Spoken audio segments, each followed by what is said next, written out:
growing up as a child, you know, in public school in Las Vegas, I learned about Nevada history a little bit. I certainly knew the Civil War and the Revolutionary War, but I didn't know the history of this valley.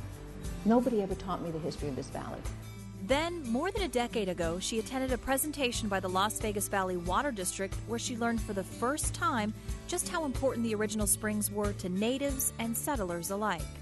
And they showed this slideshow of, I remember seeing Paiutes standing in water, up to their waists in water.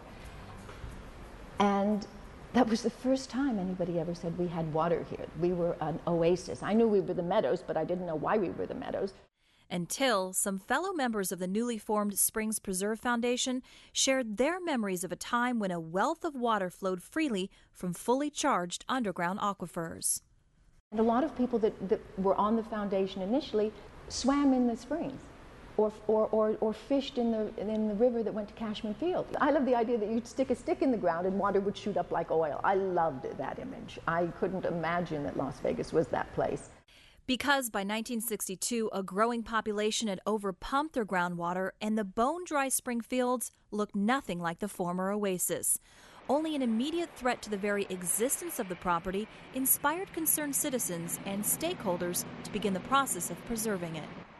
The north end was going to be taken out by NDOT because they had to expand the freeway.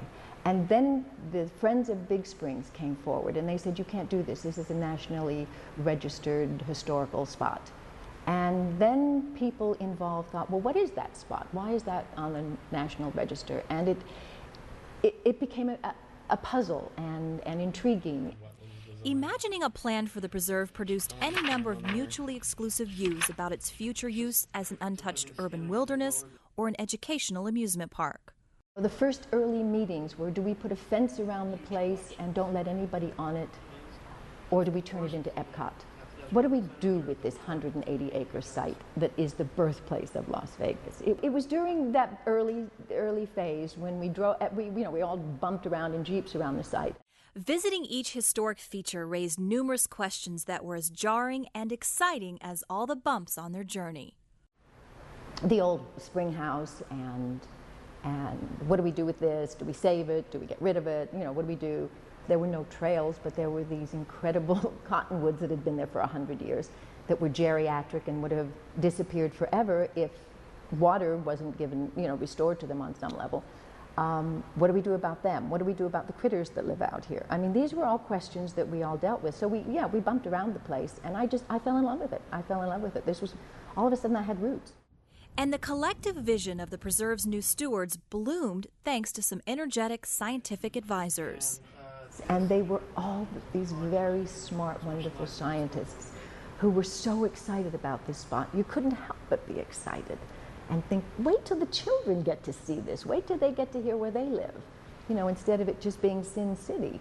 We have a very rich heritage. As the complex of museums, galleries, theaters, gardens, and meeting places began to take distinct shape, they also clearly shared some common purposes. The overarching view was always this would be about education. This would be about sustainability and teaching people to live in the desert. And whether they were natives or settlers, people would come once again as they did years ago to wade into the Springs experience together. This is their resource. This is their gathering spot. This is where they get to come and get married or have farmers markets and learn how to live in this desert and to care about this desert and to love this desert and not trash this desert and to make Las Vegas the great city that it is.